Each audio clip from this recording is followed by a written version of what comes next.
And so I was just obsessed with magazines and cars, and like my life since then has just been like Japanese performance imports. I can just get another job if it doesn't work out, you know, like I can just look on Trade Me or Seek or whatever, and just if it doesn't work out, there's always more jobs. It was so good and so pure back when it was so basic. The Outer Side is proudly supported by Tie Gear. Head to www.tiegear.com to explore the wide range of high-quality camping essentials, including guy ropes, screw-in tent pegs, tie-downs, and heaps more. Tie Gear. Adventure secured. Dog and Gun Coffee. Check out www.dogandguncoffee.com to grab yourself some bloody good coffee ready for adventure. G'day and welcome to the Outer Side. I'm Tony and I'm back in New Zealand with Rene Vermeer from 4X Journal. Welcome to the show, mate. Hey mate, how's it going? Bloody brilliant. I'm excited to be here. So we're coming to you live and direct from the 4x4 and Outdoor Expo in, okay, how do you say this word? KIWI. KIWI. Yes. Auckland is easier for me to say. But really excited to catch up with you, man. We've got a lot to talk about, but first we'll do the Fast Five. So Cool. I'll ask you 5 questions and you will just answer with the first thing that comes into your mind. Perfect. What is your dream car? Probably an R33 GTR. Oof. Midnight Purple specifically. Like a special one or just like any GTR? Just Midnight Purple R33. Yeah, man. I actually rented one in Japan when I went there. Oh, true. And drove that around. And I was quite underwhelmed, to be honest. Like, don't meet your heroes, but they definitely have to be modified. Like, they're heaps slow. It was pretty crap. But I think for their time, like at the time they were fast, but now you get in one, you're like, this is hilariously slow. Yeah, like a stock WRX now would be much quicker, you know. So yeah. But man, R33s have a special place in my heart, so that's approved. Nice. You get a free plane ticket to go anywhere in the world. Where are you going to go? Probably back to Patagonia. Ah. Yeah.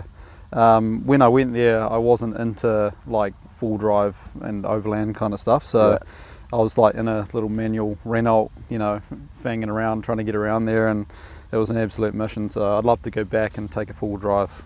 So for someone that is completely geographically illiterate, where is Patagonia? Yeah, so it's kind of like near the base of South America. So like it crosses over the borders of like Chile and Argentina. Ah, sick. So it's just a beautiful part of the world. It's similar to the South Island here, but just like on a scale that's just nothing like what we have here. So sick. Yeah, nice. What is the worst car you've ever driven?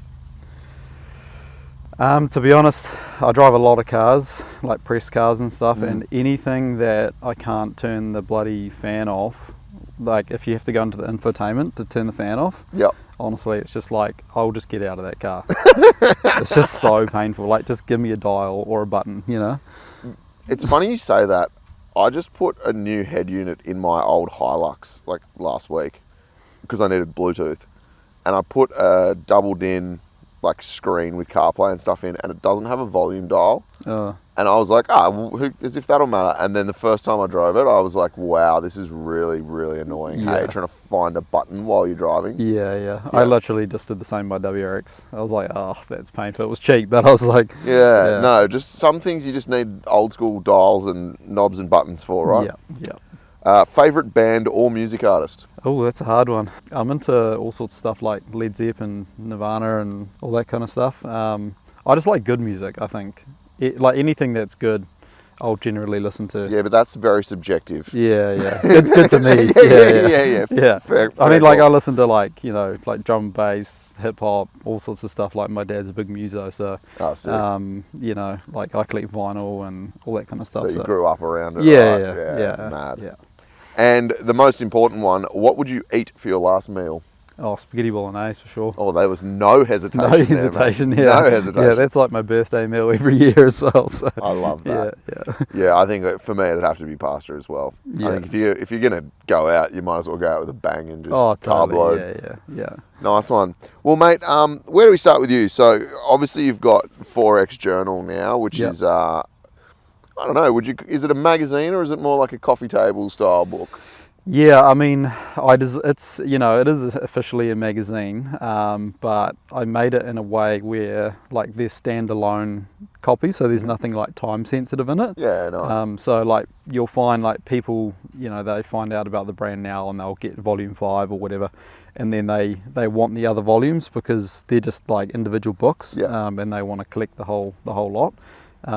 So yeah. So. Well, we'll get into that in a bit more detail, but I'm interested in the journey up until this point. So, your background is automotive, from what I can understand. So, in the streetcar scene originally. Yes, I mean, it goes back quite far, right? Like, Take me back, yeah, mate. yeah. I mean, like a lot of guys, well, my age, like growing up playing Gran Turismo and all that kind of stuff. But I was like 10 years old, like absolutely glued to all my car magazines. Like Performance Car Magazine was going, and it was like the height of the car scene here, like, so I'd get my parents to like take me to the drag events and stuff, and I just read so many like features back then, and like Hot Fours from Aussie and Fast Fours and Auto Salon magazine, all that stuff. And I've still got all those mags. Like I've got stacks of them at home. And so I was just obsessed with magazines and cars, and like my life since then has just been like Japanese performance imports. Like I've owned probably like 70 to 80 cars. Oh I guess. my goodness. Just because we got so many Japanese imports here that you could be like, oh, I'm going to go buy an R33 GDST for $7,000 or whatever, and have that for 6 months, sell it, buy a GD4 Sleeker, sell that, buy a WRX. So it was kind of like Gran Turismo. I just wanted to drive them all and experience them all. So I left school. I worked like for a year, like selling parts or whatever, car parts, and then I did a electrician apprenticeship. Okay. So I became a qualified electrician. But during that time, I pretty much every weekend I would go to the track if there was something on, and I bought like a cheap, like I borrowed money, like those like Gem Visa cards or whatever, because I was earning like $8 an hour as an apprentice, and I bought like this twin lens Canon kit, and I'd go to the track with that and just shoot as much as I could, and then throughout that time I got to know like a few of the guys that worked at Performance Car at the time. And so like it was like the week after I qualified as a Sparky, I get this call and they're like, Performance Car, do you want to apply for the job we have as assistant editor? Oh wow. And I was like, because I kind of had submitted photos and stuff, and they were like, can you write? And I submitted this like kind of sample story, and they were like, where'd you learn how to write? Because I didn't do like journalism school or anything or whatever. And I said, well, like I've been reading this mag since I was 10, so I know I learned from you. Yeah, like I literally learned from the handbook that you guys put out. So, the whole thing was like, I could write a really good feature story. I knew like so much about all the cars, Because you consumed so much. So much of it, yeah. Like I would even find things when I was like 13, like, oh, that should be RB20DT, like, So I was like that little nerd, Yeah. playing my Game Boy and stuff. So basically, I just left my trade like straight away, because like I didn't hate being a Sparky. It was a good trade, but like cars were just my whole life, and I knew that if I followed like a life of passion, I would do better at it, like I was kind of just scraping by like my Sparky tests and stuff because I was too worried about going home and like working on my car or whatever and hooning that around on the weekend. So I worked there for like it was like 3.5 years, and just made some like amazing memories, and like just traveling all around New Zealand shooting big power GDRs and all sorts of stuff like that, like just everywhere. And then I got an opportunity to move to Sydney. Oh yeah.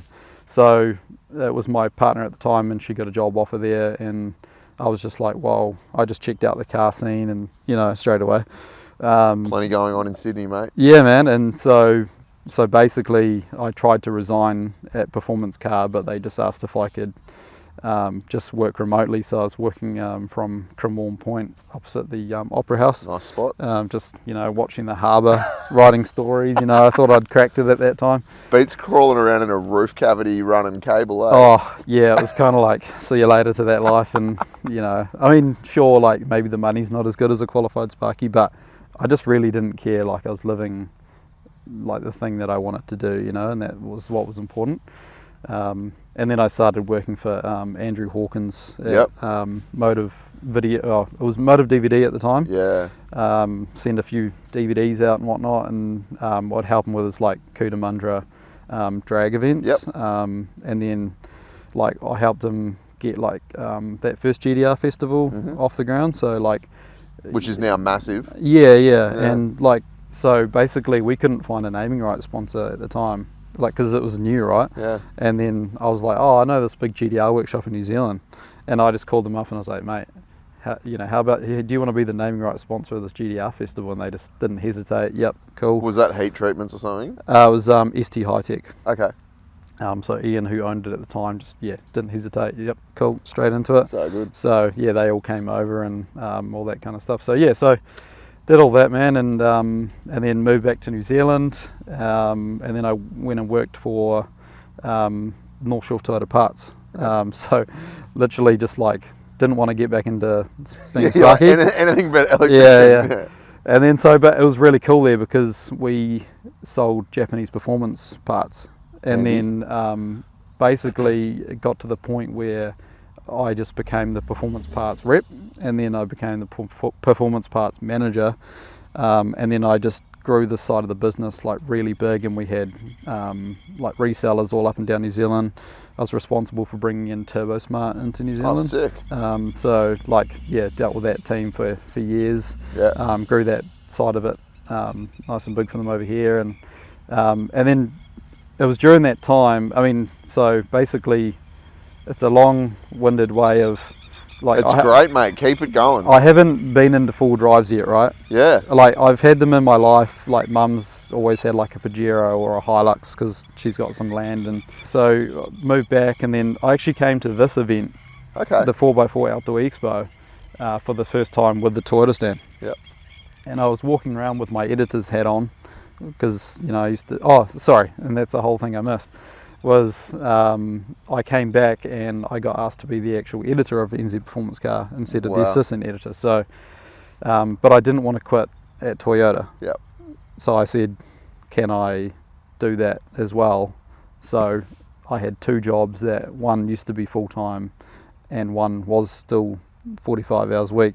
So I would come home from work every day and like eat dinner, go for a quick walk or whatever, and then just straight back into work, like writing stories, and then I did that for like 3.5 years. It was pretty full on, like just that workload. I get it. It was hectic, and then obviously trying to grow NST Parts as a this massive like performance parts business. So I got kind of sick of doing two jobs after about 3.5 years, and then I actually just resigned as the editor of NZ Performance Car. I ended up taking over the whole department at Toyota, so Toyota Genuine Parts as well as the performance parts. And we had a stand at this expo, and I was walking around with my editor's hat on just thinking, like, wonder what magazine is here covering this event. And my mate was like, there is no magazine covering. So there's never been like a 4x4 magazine in New Zealand? There was an NZ Full Drive magazine, but they just stopped printing last year. Yeah, okay. They've been around since the 90s. Yeah. So they were very established, kind of had the lion's share for 20-something years. But at that point, I wasn't really aware of their publication as such, and I really just that was the seed that got planted. Was like, man, there's just all these stories here. I was just chatting to guys about their builds and things, and I was just like, who is telling the story? Like there's just all these untold stories, and just all these amazing people, suppliers, and this whole industry that's like just there's no one giving it a look in. And then I started getting into full drives after that point. So I haven't been a die-hard full drive guy since I was, came out of the womb. Neither have I, mate. It's all relatively new for me. Yeah. So basically, I actually kind of tested the waters. I bought this Audi Allroad V8, and I put these big all-terrains and these alloys and a roof tent on it, and did like the South Island, you know, it was like 360 horsepower or something.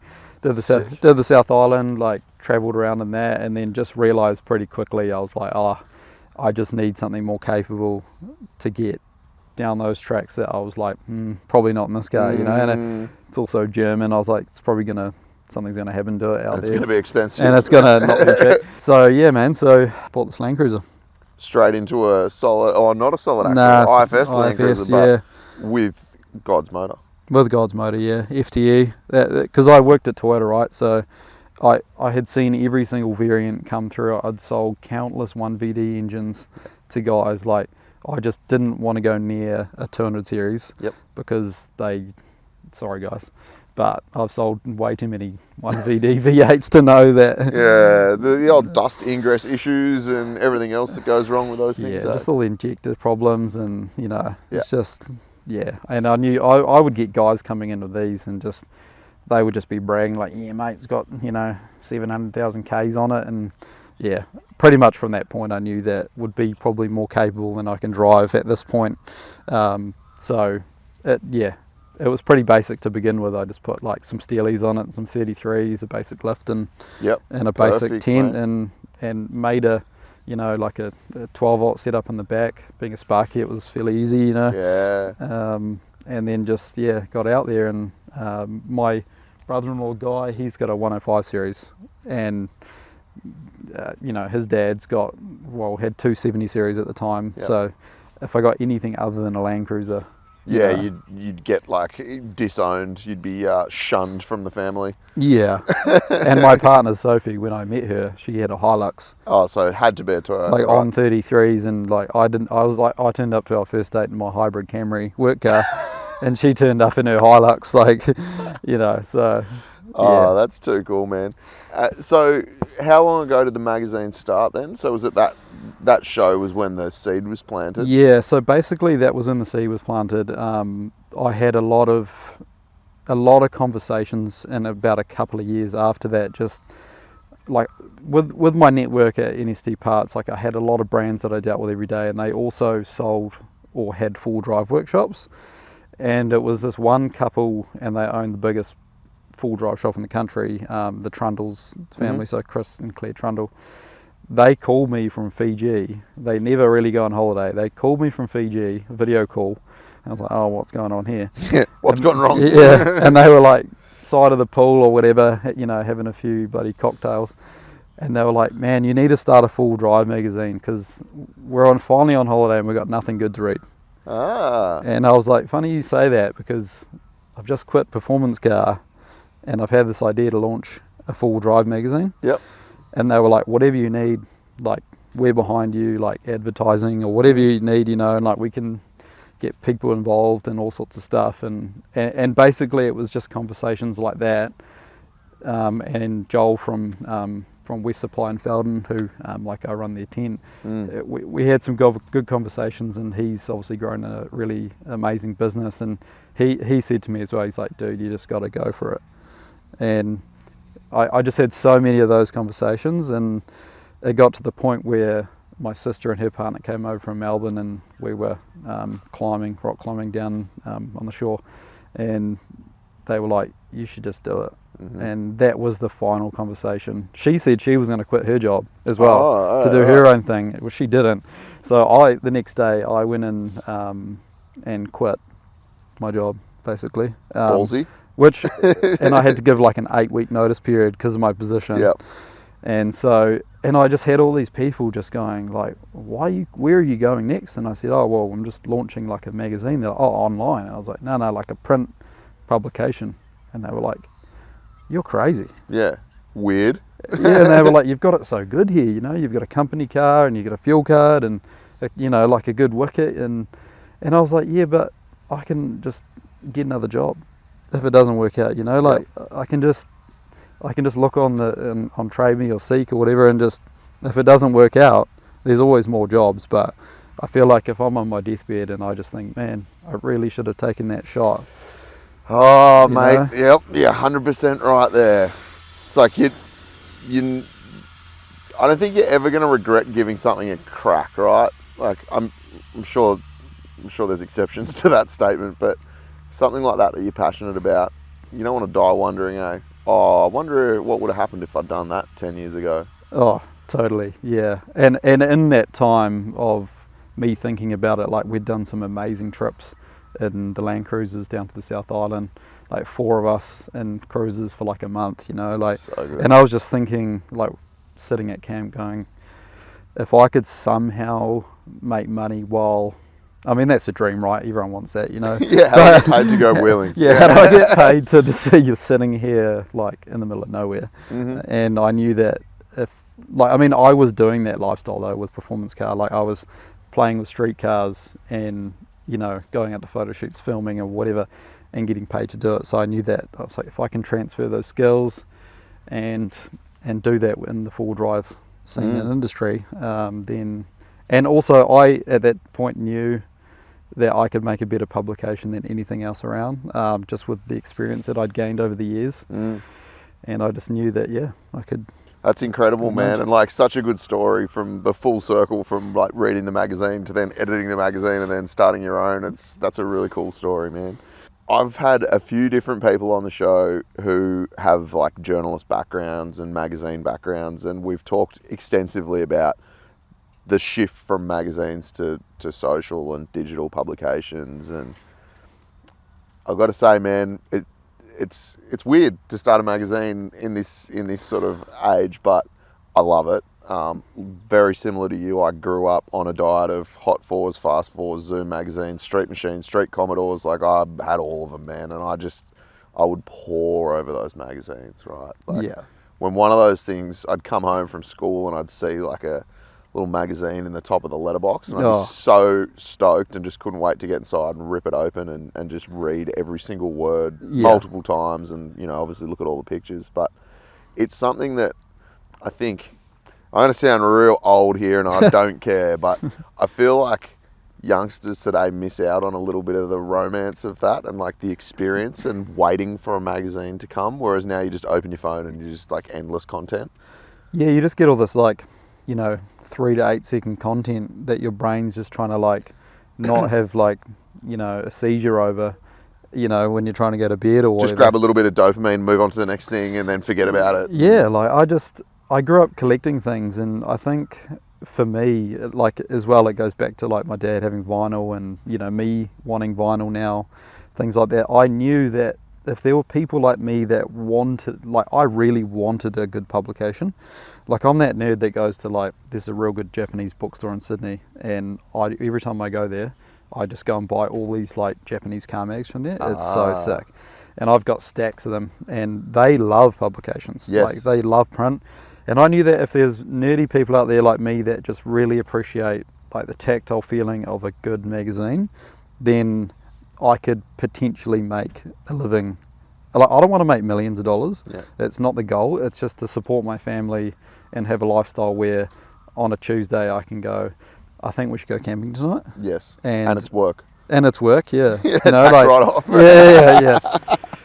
And so that was like one of the things, you know. Yeah. So, well, good on you, man. I'm all for it. I reckon it's so cool to just have a go at something like that. And even if everyone is telling you that it's a dumb idea and you do it anyway, like, that's fantastic. And obviously it's going well. You've how many issues have you released now? So we've released 5. Yeah. Yeah, and working on the 6th now, which goes to print in like 2 weeks. Yeah. So yeah, so usually we try squeeze all the expo content in. Mm-hmm. You know, we kind of work with them as well. So just to make sure that's in there, because I mean, for me, it's kind of where it all started. Yeah. So like, I love to give back to them. They're just a great couple, Chris and Carissa. And just, you know, it's always included. It's a really big part of the magazine, that issue, and just show, because, you know, like back in the day, when you're like 20 years old and you open like Performance Car or Hot Fours or whatever, and you go to like the auto salon coverage, and you're like, oh, there's my car, and it's like a little caption on it or something. It's like, you know, it's like this tiny little I've 5 made centimeter. it. Yeah, it's like I'm in the magazine, you know, and it's just such a cool feeling. And man, yeah. I can relate to all of this because I was at all those auto salons. I was right into all that sex spec stuff. Yeah. And, I mean, I still am. I reckon it's still cool. There's actually a really good Facebook group at home called Sex Spec Memory Lane. Oh yeah. And it's just all the boys from back in the like mid to late 90s and early 2000s when that scene was huge in Sydney. Australia, I guess, had a scene, but it was like Western Sydney was where the scene was at. Yeah. And man, I never built a sex spec car. I definitely had some big chrome rims on a lot of cars and, you know, white wall tyres and all that sort of jazz. But I never built like an airbrushed Honda Civic or anything like that. But I always had an appreciation for just how passionate those people were about it. Totally, and how complete the builds were, right? Bro. Like now it's like all about the engine, you know, drivetrain, suspension, tyre, wheel package. And you go into the interior and it's maybe got a gnarly wheel or something, you know. Yeah. But back in the day, it was like full retrims, like speakers. TV screens everywhere. Yeah, like TV in the screens in the steering wheel, in the doors, in the wheels. Like it was just the whole thing, eh? It was a real interesting scene. It was like the spectacle. And, you know, Osman's doing a one-seater conversion on a WRX and chopping the roofs off them. And, like, it was wild, bro. It was anything epic, went. Yeah. You know, fish tanks in the boot. And I don't know. As I said, I've never owned one. I don't know if I would own one, but I love them. And it was, for anyone, I think, who's got just that automotive passion. Like, despite what a lot of my audience think, I don't actually have an allegiance to any one car brand or even type of car. I still love street cars as much as I love four-wheel drives. Yeah. I will own another tough street car at some point. Yeah. At the moment, I'm deeply embedded in ruining any sort of financial security with four-wheel drives, but I think the street car thing's definitely got an appeal. And something you said about your magazine that I think really stood out to me, I was reading one of them last night actually, and that tactile feel and like really nice stock and good paper and high quality imagery, it makes you feel stuff, right? Yeah, well, so I figured that if I was going to launch a magazine publication now, which is, you know, quote unquote insane to do, I knew that like the people that are actually handing over their hard-earned dollar for it, like it had to feel really premium, right? Like the problem is prints become so expensive. Like to print a magazine, like it's my biggest expense of the year. It's just gigantic, the cost. But I knew that like without that quality, like it just wouldn't look the same, wouldn't feel the same, it wouldn't be premium. It changes how the advertising goes, things like that. And unfortunately, every other brand has gone the opposite direction. Because it's so expensive, they've just gone to like this cheap stock. And like you flick through and it's like, you know, 3 or 4 mil thick, and it's like, it just feels really crap. And so you don't want to keep it. It's like, it's a bit more disposable. I noticed that in Australia because I kept buying magazines probably a lot longer than many other people did. And I noticed the quality, even like the thickness of the stock for the covers was getting thinner, and it didn't feel the same. No. You know, not perfect bound and all that sort of, just those little things. And anyone who doesn't know anything about print will be like, what are these nerds talking about? But I think it's really important, and it's, even if you're not into print or the technical side of it, it's the subconscious feeling you get when you go through a really nice publication, right? Totally, and that uncoated finish, like it just, it's. I just wanted the thickest stock. Like it's the thickest cover I can choose, and it's the thickest paper, like page paper. What is the most expensive stock I can use to print my magazine? And they were like, "Are you sure it's going to be expensive?" And I was like, "Look, for $20, it needs to feel like they've just got this like thing that is just totally unquestionable in value." Yes. You know, and I think that's like when you go in it, like it's not even like a short magazine. It's like there's a lot in there, you know. And so people just tell me all the time, like they're just like, "Oh man, like how do you even get this done? There's so much in there." And that's what I want people to be saying, not like, "Oh yeah, it was kind of worth 20, I guess." You know, it was okay. Yeah. No, I just wanted the best publication in the world, basically, you know, like the quality wise, you know. And I noticed on your Instagram that you ship internationally as well. So have you had much interest from outside of NZ with the magazine? Like 15% of my subscribers are international. Really? So I think we ship to 17 countries at the moment. So and a lot of that had to do with my good friends Matthew and Stacey that passed away. So they were huge supporters of the magazine. They were in the first issue, second issue, third issue. Toyota World Travellers? Toyota World Runners, yeah. World Runners, sorry, yeah. So they, I helped them with their New Zealand trip when they came here, and I bought that Hilux that they drove around, and I just, got all my sponsors, just said, these guys are coming, give them all your stuff. So it was like roof tents and, everything. So they had an amazing time, and they, gave my magazine a shout out. And so like North America, I've seen heaps over there now, US. It's all places like Ireland and, Germany. Got like, I sent one to Mongolia, which is super random. Quite a few to Aussie. Yeah. I've had the guys that are picking it up in Aussie are going like, man, we just have nothing like this here.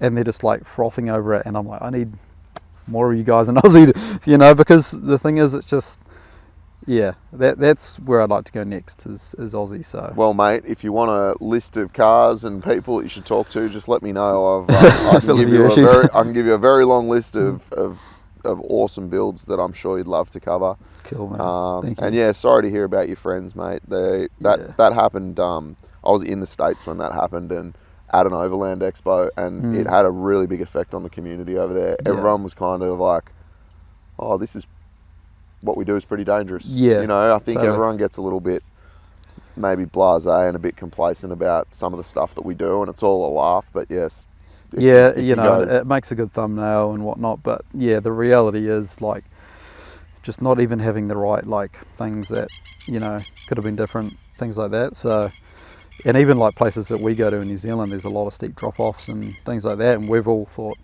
man, that trip we did down there was pretty hairy. That could have been something. Man, I filmed in the South Island in December and was driving around in a mate's troopy with a roof conversion, so a very tall, skinny, top-heavy vehicle, and I'm not great with heights at the best of times. And some of those trails, not hard trails by any means, but the consequences if something goes wrong you're gone, right? Yeah, totally. It's super, super serious. And a lot of it's just rock. Or rivers. Yeah. Or heaps of rocks and then a river. Yeah. I think it's something that we've all got to be a little bit more aware of, not to say don't go and explore and have fun, but yeah, just be mindful. Yeah, things can go horribly wrong, and particularly when, I know for me, having my daughter, that makes me think twice about where I drive, and hey, maybe you should get out of the car before I try this. Yeah. It's all well and good if you hurt yourself, but when you got other people involved, it's it's pretty serious. Yeah. So, mate, how long does it take you to put an issue together? Well, so basically, I run it to the wire, right? So because, so basically, we've got a 7-month-old baby as well. So good, yeah, that helps. So basically, it was like a month after I quit and my day job, we found out that I came back from Aussie actually. I was over there for it was like an Ineos launch or something, and came back, and my partner Sophie, she said, "I'm pregnant." And I was like, I just quit my job. yeah, literally, and knew that in 9 months or 8 months, I would have to be supporting us. And so it was a pressure at the time that I didn't know I was going to have, but I'm appreciative for it because it certainly lights a wick up, things. Oh, yeah. And so basically, so I've got a 3-month cycle. So it just, as soon as I submit one magazine, it's about getting all the content ready to promote that issue as soon as I get it back from the printers. And I'm fully at that stage where I'm cleaning the toilets, I'm doing everything. As soon as that magazine comes off the printer, they're like, oh, where should we send it? Freight $600, and I'm like, no, I'm going to come pick it up because I need to save that $600. So I get in the car, whatever car I've got at the time, press car or whatever, and I just drive straight down, and they're like, oh, where's your truck? And I'm like, no, we're putting it in the car. And they're like, oh, okay. So I'm loading boxes and boxes of magazines into the car, and then I drive, because I want my customers to just get them I'm so hyped on them. I just want them out the door. So I go home that night and I'm just like licking stamps, like, you know, and it's like hundreds of magazines going out the door, and like I've just moved to a small kind of like more rural town, and I just cleaned everyone out of stamps one month, like, because I'm just going in there and I'm like, oh, I need some postage stamps. She's like, oh, hello dear, like how many do you need? And I'm like, oh, like 400. And she's like, oh, we've only got, you know, 28. Yeah, because no like, one posts things anymore. yeah, and I'm coming in like, so basically they said to me like, you can't do that here. You're gonna, like, because I came from the city, and so I ended up having to like order and, you know, online all these stamps, and then I actually bought all those magazines. I had like the trolley jack ready to go. They're all in the boot, and I was like, oh, where do you want me to put all these mags? I'll help you load them into the post office. She's like, oh no. She's like, we're not having those here. Oh, really? It's just too many. Like, she's like, we're not dealing with all that. And I was like, where do I go? And she's like, you're just gonna have to go to the depot. So I literally just had to go to the depot, and you know, the guy got me to back in, and I was just like helping him load them into like the big crates that go straight into the truck. Yeah, right. Because the volume's just like way more than anything they'd seen. They can't do a pickup for you? I do that now. Oh, good. Yeah. They're at the point where the courier actually, he takes my post and my couriers. Yeah. Because, you know, my readers can choose if they want like post or like overnight courier with tracking kind of thing. Yep. So I put them in big boxes now, and like I always give them a hand, you know, because it's like hundreds of mags like going out every time the print run comes. And then also all my stockists, because they all buy 10 each. Yep. So like, you know, I have 58 stockists. Wow. So like, you know, I'm packaging all these big boxes. So not only is it all like hundreds of these individual issues going out, I've got to help them load all these like boxes. So, you know, they pretty much bring a van just for like, you know, that end of the cycle. For you. Yeah. Good. Yeah.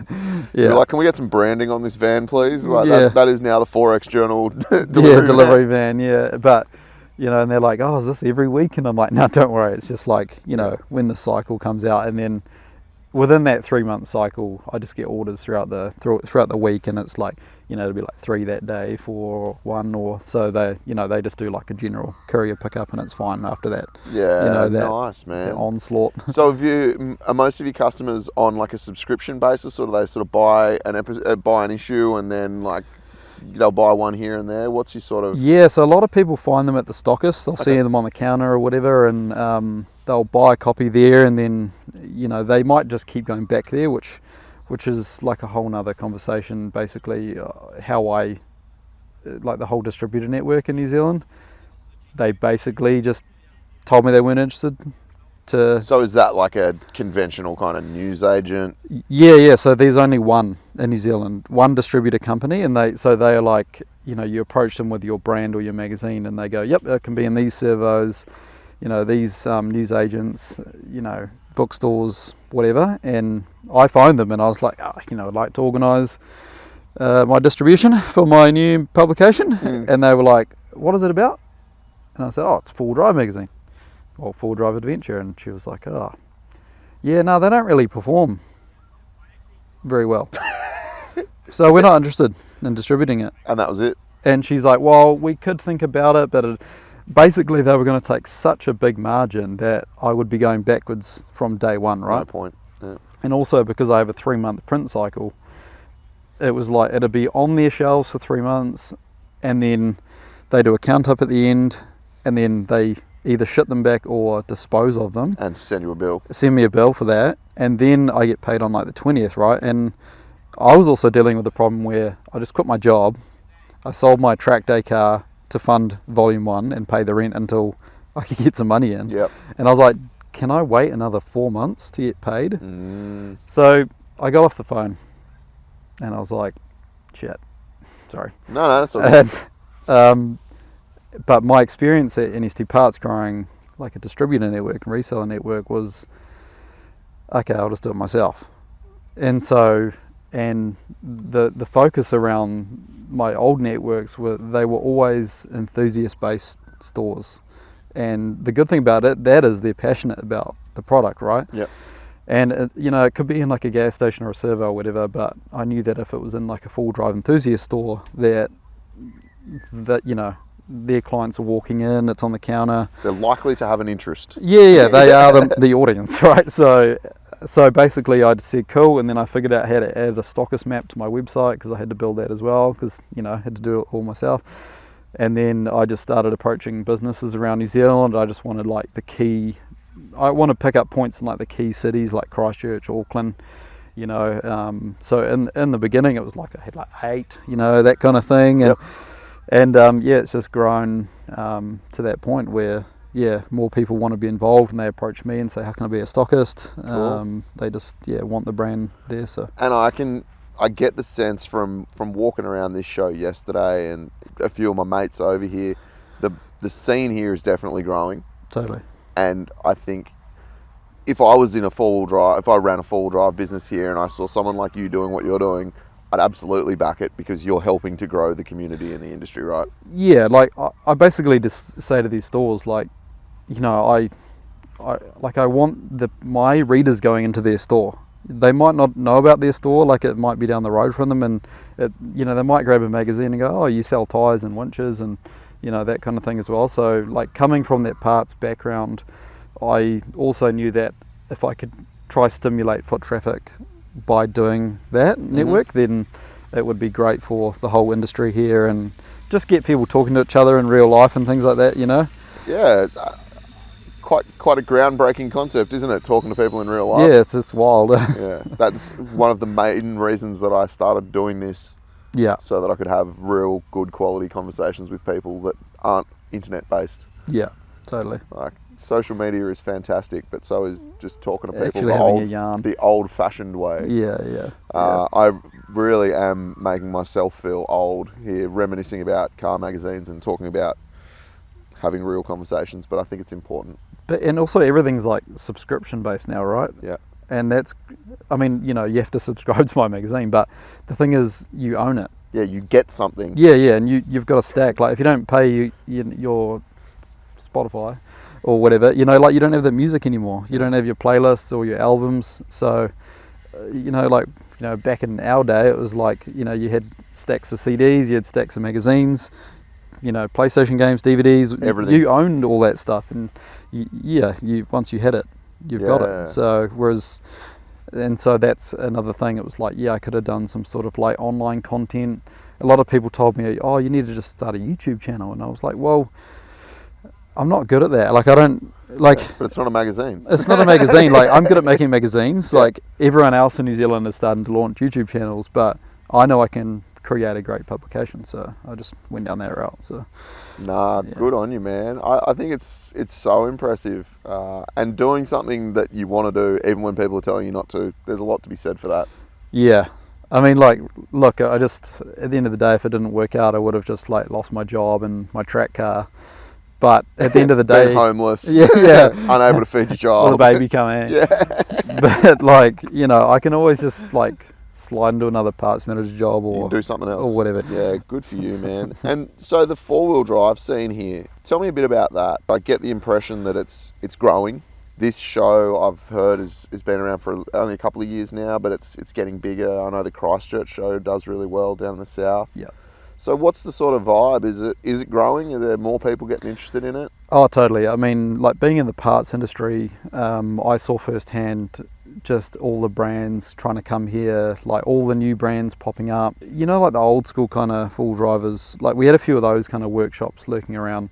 We'd sell them heaps like cruiser maintenance parts or whatever. Mm-hmm. And then those stores started to just really boom. Like they, and then I came here, and then I came to the second one, and we had a stand, and I just saw the scene just like growing and growing, and I was like, okay.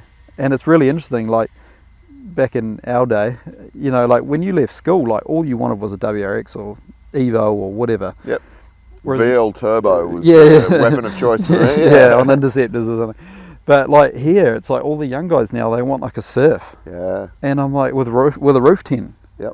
Like we never went camping when we were that age. Like, I mean, we would with the family, but all the young guys now just want, they drool over patrols and all that kind of stuff. So, the scene has just gone away from street cars in a way. Like all us old battlers, like we've still got all all our cars. Like, Yeah. you know, those events are massive still. But Yes. a lot of the young guys here, a lot of them are just wanting to get out and explore, which is really crazy. And the cars we have in New Zealand, we were lucky enough to get a lot of Japanese imports throughout the 90s. Why is that? I was talking to a mate back home about this very point last night, and neither of us could determine why you got so many imports. I think it's a combination of a few things. So like Australia had Ford and Holden, so to protect their industry, the media as well came out with the whole grey import thing, right? Yep. So it was like, oh, those dodgy cars from Yeah, it's overseas. bad, yeah. Like what are you doing with that? You know, like you could be buying a Holden like Commodore or whatever. Whereas in New Zealand, like we weren't producing any cars. So we were like, well, where can we get cheap, high quality cars that suit our environment? Japan, yeah, right. And so we had like, we had like New Zealand new Hiluxes and things like that, but we were importing all sorts of cars from Japan, and just all the performance stuff, obviously, and then but also like patrols. I was going to say 8 million GQ patrols. Oh, like the safaris here, it's just like they're everywhere. And the shorties, you've got more shorties here than I've ever seen in my life. Yeah, totally. That's incredible. And you can just go on a drive on like a Sunday, and you'll just see like 5 to 8 shorties, and just like old Land Cruisers, and also some Evos and WRXs, and like we've all kind of kept them on the road too. So Yeah. I mean, they're all rusty, obviously, the GQs. Yeah, that's fine. Don't worry about that. But so we got these just amazing cars, and the Japanese imports had like the good engines, the right spec, like all the fancy mod cons and whatnot. So we were just quite lucky, I think, compared to, And buying, you're right, there was always like a bit of absolutely industry-driven sort of shit talk about grey imports being inferior, but Japan doesn't like having old cars on the road, so the imports that you were getting were low K, good spec, cheap. Yeah, cheap, right? Yeah. I same as you in the streetcar scene. I just remember there was always 32 GTRs over here were like everywhere, right? Oh yeah, $16,000. Like. And they are. And I was like, oh, that's a bit expensive. They're not that anymore, are they? No. Yeah. Something about the 25-year rule clicking over in America that really had an effect on Skyline prices, I think. Yeah, and it's really funny watching like the US YouTubers with like their Skylines and stuff, and they're just like how they talk about them, and all the knowledge is like really fresh, and like it's funny because it's just like, oh, I remember like thinking that 20 years ago. Yeah, we were doing this 20 years ago, champ. Like I was 16, had a GD4 Celica, 17 I had an R33 GDST, and like we were just, it was just really normal. They were like $8,000. We were like flying around in these cars that we shouldn't really have been flying around in at that age. Yeah, man. I often think back to those days, and I'm lucky I survived some of the street cars that I owned, because they were fast cars. Yeah. For young blokes. With not much safety Not much safety, very little driver experience, no regard for personal safety, like just fun. Yeah. But I don't regret any of it. It was some of the best days of my life. And how lucky to be able to have driven those cars at that age. Whereas now, like, it's really hard to even get into any of those cars. Yeah. Like an R33 GDST, for like a tidy one here, is like 30 to 40,000. Yeah, I sold mine for $8,600. Yeah. But that hurts a bit.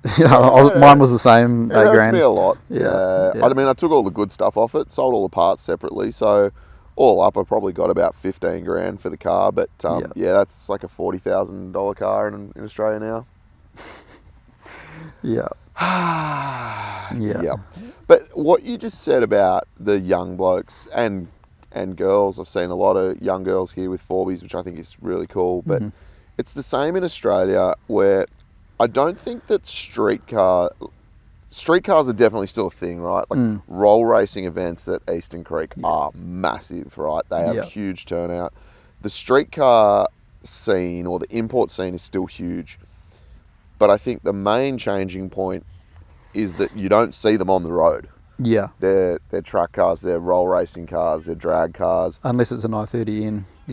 Yeah, or at home it's Golf GTIs. Yeah. Like where we used to have VL turbos and Skylines, now it seems like the boy racer car of choice is a Golf GTI with those stupid crackle with tune. A pop and bang tune, or banging and cracking and sounding like they're going to blow up. Yeah.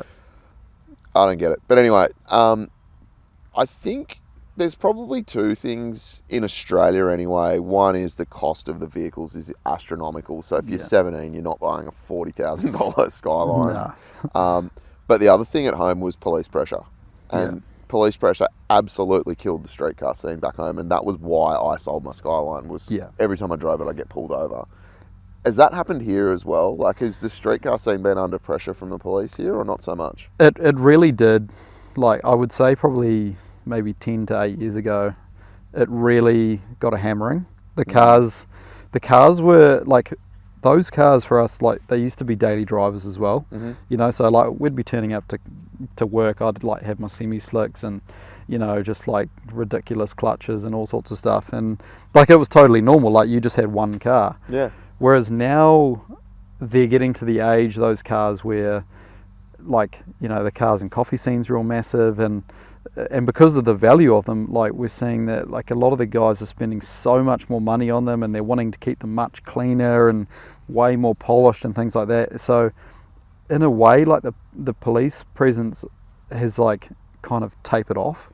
I think because like the owners were like, we're all battling on, getting older, and, you know, they're just like, I don't know, we're just spending more money making them nicer. Like, they're not as low, maybe. And they're not on the road as much, so... Yeah, you see them on the weekend. Like, you'll see heaps of cars out on the weekend, but it's just, they're not getting around doing skids and on the way to work like we used to, and, you know... Absolutely. You know, like, and so I feel like I take my WRX out on the weekend, and, you know, I just think, like, I feel like that weird anxiety, like I'm going to get pulled over or whatever, but...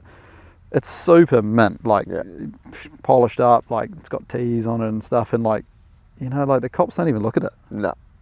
Yeah, it's really interesting, and, you know, even when you say that, I think about it now, to like daily drive an R33 GTST seems ridiculous. It seems ridiculous. Man, I daily drove one of those for like 4.5, 5 years and thrashed the crap out of it. Left it in like pub car parks overnight, take it to the shops, like drive it to the beach. We just drove them everywhere because I couldn't afford multiple cars. I had one car and it happened to be a slammed Skyline with a straight through 3-inch exhaust. Yeah, you know? totally. It was just normal. Yeah. Now I can't imagine driving something like that every day. Nah. But now we drive ridiculous four-wheel drives everywhere. Yeah. So I guess... that we spend more money on, honestly. I've never spent so much money on a car as I have this Land Cruiser, because, I don't know, like street cars, I'd like do some mods that, like, you know, like nice wheels, tyres, like a couple of engine upgrades and stuff, but this, it's like, I feel like you can justify it more. You're like, oh, you know, the camping would be better, you know, or I can go further, you know, like...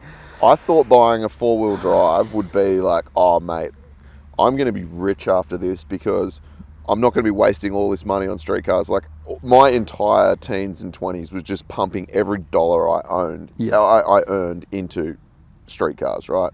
And I have nothing to show for any of it except heaps of fat memories and a couple of shitty low-resolution photographs that are blurry. I thought a four-wheel drive would be like, nah, just buy this thing and it'll be done. My goodness. Yeah, it's not the case. No. It's a whole other level of just burning money, eh? Well, just like, you know, and then you drive them hard and, you know, they break. Even just like the 12-volt stuff that you want, you know, because you're like, oh, well, for me, I can work now from anywhere. So it's got the full like 12-volt setup in there now, and just all the ridiculous stuff that... And the replacement cycle, I feel, is accelerated as well. There's always new stuff coming out. Yeah. And you'd see it, right? Because you'd have all the brands going, hey, we're going to release this new product. We want you to cover it. And you'd be like, oh, that looks pretty cool. And then you start upgrading your upgrades and modifying your modifications. Oh, totally. And then, you know, the conversation's like, oh, we want you to write this story about our brand or product.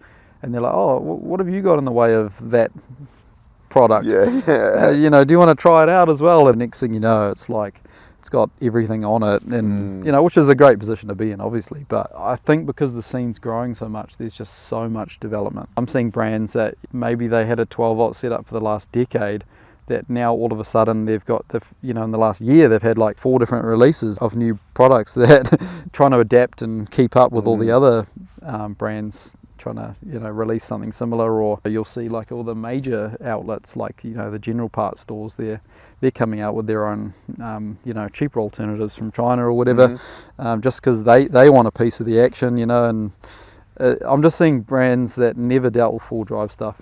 All of a sudden, their ears are going, Yeah, hang on a minute. Yeah.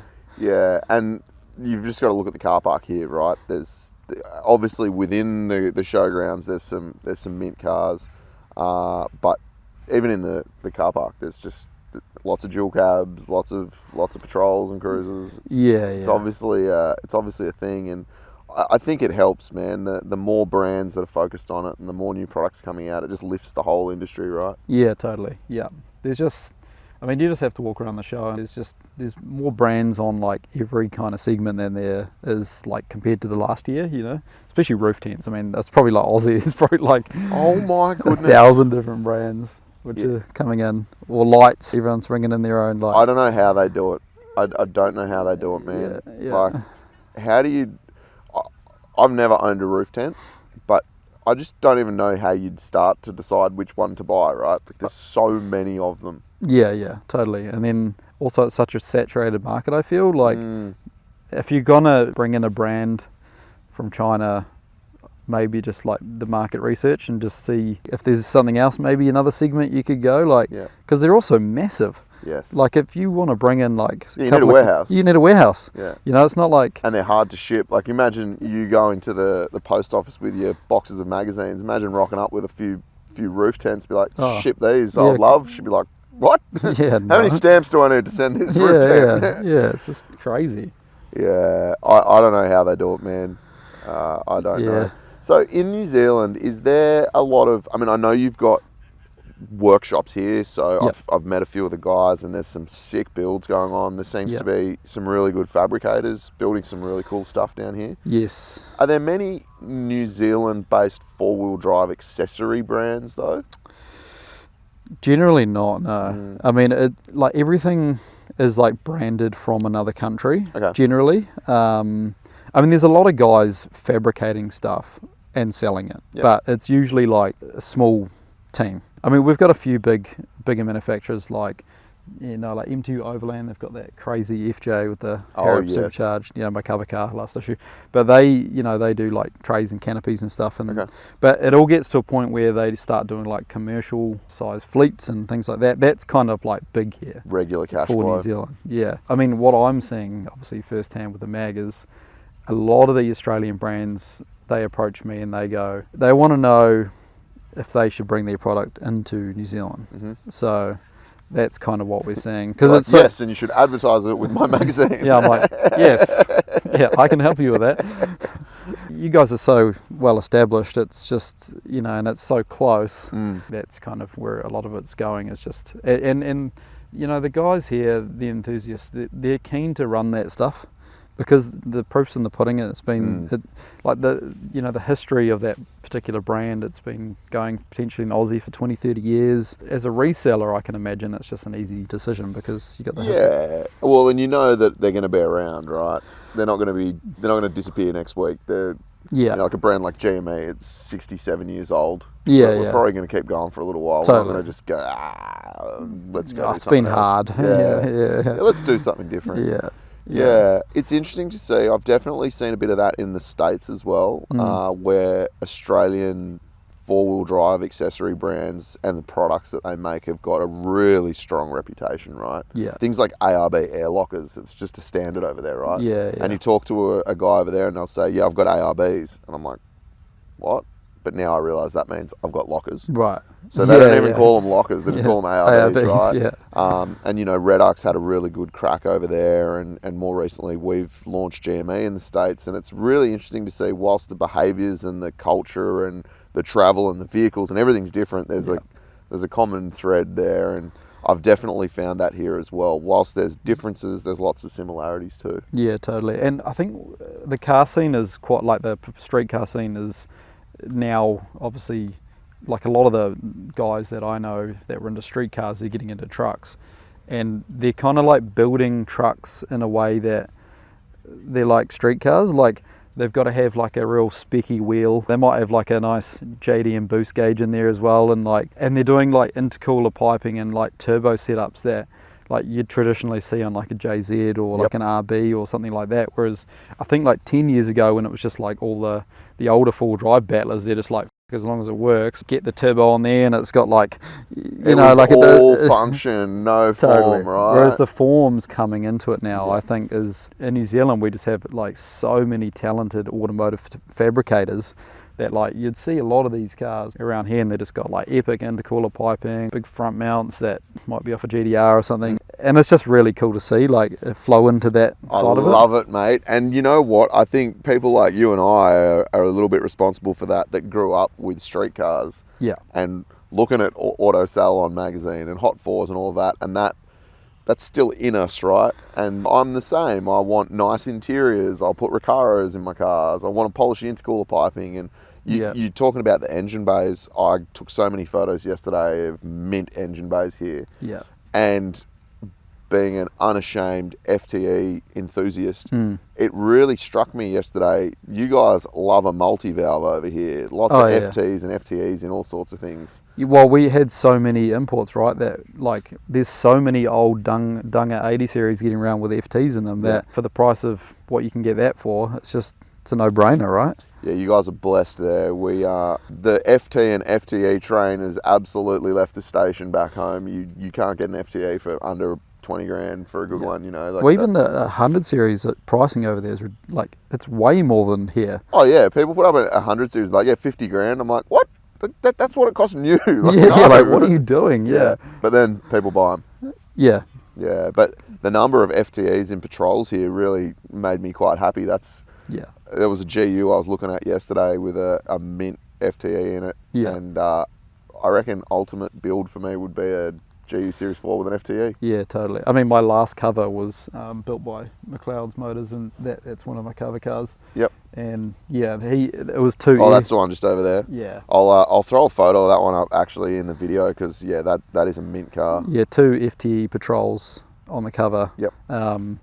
And I mean, I wrote the story as like that's probably the ultimate full drive combination, right? Yep. You know, and they're both like 300 and something horse, 37s and all the fruit, you know, like they're really cool cars. And, you know, it's just this car takes his family out and you just look at all the engine bay work and it's like full performance car spec. Yeah, you know, man, I love it.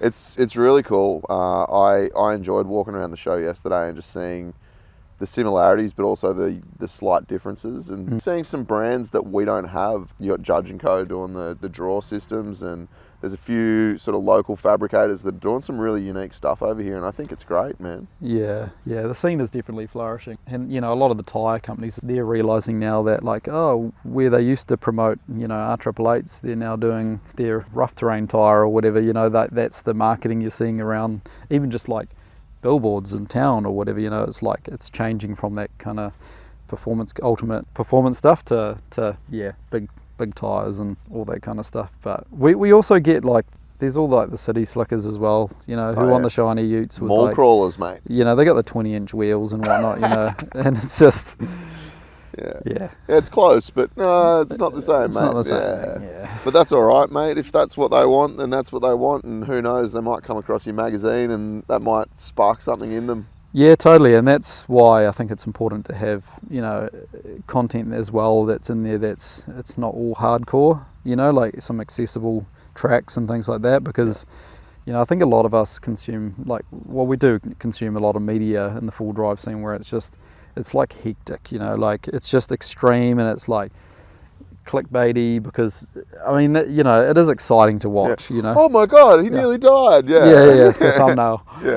But that's why I just bought this Pajero build because, you know, like the Cruiser, people see the Cruiser and they're just like, man, like, I don't know if I can get into that. It's just so full on. And then they see how much they're worth and how much stuff's on it and it's almost like, it's just too overwhelming. So I was like, well, I'm just gonna like buy a five grand car, you know. And I just put a post on my local community page. I said, has anyone got a full drive for sale? And this guy said, oh, we've got this Pajero, you come have a look at. And they'd owned it for 11 years and run the kids around in it. And they'd kind of, stopped using it for the last 4 years. You know, but they were just like, oh, we could move it on. Yeah. Give me 5.5 for it. And I said, I'll give you 5. And he said, okay, no worries.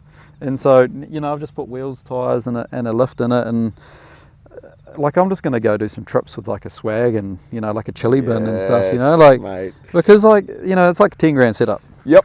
I fully get it. And again, something we talk about a lot on this show, and I know many people within the industry, and a lot of them are my good mates because I live and breathe this stuff every day, right? And we've all got these ridiculous vehicles that are so overdone, and they've got everything that opens and shuts on them, and I love it. Like my 80 is, I'll keep it forever. But I recently bought a stock 2004 Hilux. How good. And I put a 2-inch lift in it, and I put a set of 31s on it. Yeah. And I love it. Like 15-inch steel wheels, you know, like real old. Yeah. And it's so simple, has no 12 volt, has no nothing. And I look at that car, I'm daily driving it now. I'm like, I just want to put a swag in it and go camping by myself and just go real raw and basic and kind of go back to where it all began kind of thing. Well, you think like if that hooked you in when you first started out and how good it was, it's like, yeah, why did I spend $200,000 yeah, on like, this unreliable thing? Like, like, yeah, you know, like you've got sensor lights and all sorts of stuff, you know, on the rig or whatever.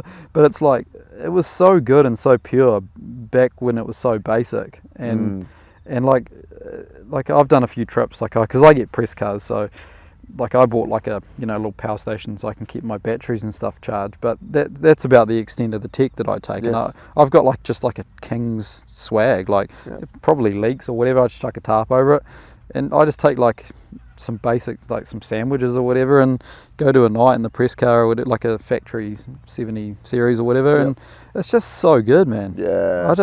And I think that if there's one thing I would say to the wider community as well is, you really don't need half the shit that we bolt onto our cars, right? No. And for someone that makes a living from selling products into the four-wheel drive market, that might seem like a crazy thing to say. You absolutely need a radio in your car, though. Totally. No matter what, and you need a UHF. The best kind, yeah. I did put a UHF in the Hilux, I'd just like to point out. Yeah. So, yeah. But, you know, I think there seems to be, there's a portion of the community anyway, and I talk to them at 4x4 shows where they're like, oh, I just need to do X, Y, and Z to my car before I go on this trip. And I'm like, you don't. No, you don't. Yeah. What you need is you need to put fuel and your family in it and go and just figure it out, right? And if you get up somewhere where you go, I don't think I'm going to get up, or I can't get up that, just turn around and go somewhere else, else. Yeah. Like, because like again, like I get all these press cars and I go on these press launches, and the whole point of what they're trying to showcase, right? Like say Toyota, and they're trying to showcase the new Prado, is it's showroom performance. So it's like it's on 40 psi tire pressure, it's on a factory highway tire, and like we were sending them up tracks that I've done in this, Napoleon Hill and stuff in the South Island, and I was just thinking, oh, we're going there, and they're like, yeah, we've already done a recce, and I'm like, was it all good? And they're like, it was fine, and I was like, it's factory though, and I'm like, yeah, and so, you know, my Pajero with a 2-inch lift and 31s, I mean, I want to showcase just like actually how far you can go with something that basic and cheap, like just a little bit of a tyre lift, and it's all like +1 stuff. It's like super basic mods. Yeah, and I think, honestly, man, if you want to build a car with everything on it and go all out, please do so, because I love it. It'll give you cars to feature in your magazine. And, you know, we're enthusiasts, so we're going to enjoy anything. Mods. Anything. Everything must be modified at all times. But if, you know, money's tight and you've got a young family and God knows it's expensive to just live at the moment, just get whatever you can, man, and get out there, eh? You won't regret that. I mean, our campsites here are like $10 to $15 for a dock campsite. So good. You know, and they got a toilet and like a wash-up area, whatever. And, you know, like we've got one half an hour from ours, and we went there on a long weekend, and it's 30 minutes away. And I was like, I've never been here before. Like, I don't know how busy it's going to be. There's no one there. So good. And we were the only people camping there.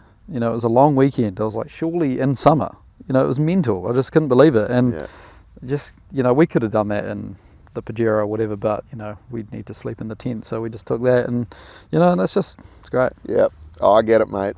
Well, Rene, it's been awesome to hear a bit of your story, man. I've really enjoyed the man. chat. And I know we got some people starting to enter the show now, so you probably need to go over there and sell some magazines. Yeah. But if anyone wants to check out Forex Journal, where's the best place? Just forexjournal.com. Yep. They can check it out there.